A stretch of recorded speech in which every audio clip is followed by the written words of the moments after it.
Here's my favorite gambit. It's the Englund Gambit. It starts out with d4, e5, and then they accept the gambit by capturing the pawn, and then you bring your knight out to c6 to attack the pawn, knight to f3 to defend the pawn, and now queen to e7 attacking the pawn. And now they usually play bishop to f4 defending the pawn, and now queen to b4 checking the king, attacking the bishop, and attacking the b2 pawn. And when they play the best move, which is bishop back to d2, you just take the pawn here, attacking the rook, and now here's where they might fall into a trap. If they play bishop to c3 attacking your queen, defended by the knight here, they think they're protecting their rook, but now you played bishop to b4, pinning the bishop to the king, and now it's basically a lost game for white. The worst possible move they can do here is breaking the pin with the queen here, and now you just take the bishop, they take back, and here's checkmate. But they might take the bishop here and realize what's going on, and then you take with the knight, and now the rook is still under attack, so they need to bring the knight out so the queen can defend the rook. Knight to d2, knight captures c2, the king has nowhere to go, queen has to capture the knight here, and then you take back with the queen and you're up queen.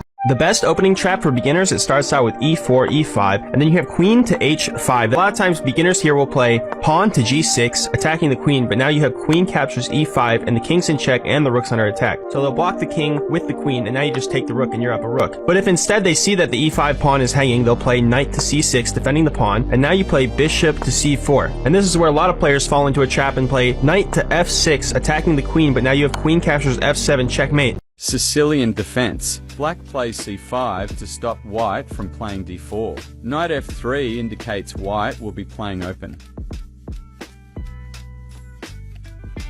Here there are many ways for black to respond, such as g6 to play the dragon, a6 to regain control of the b5 square, and c6 to initiate the four knights variation, and e6 to use your two central pawns against white's one.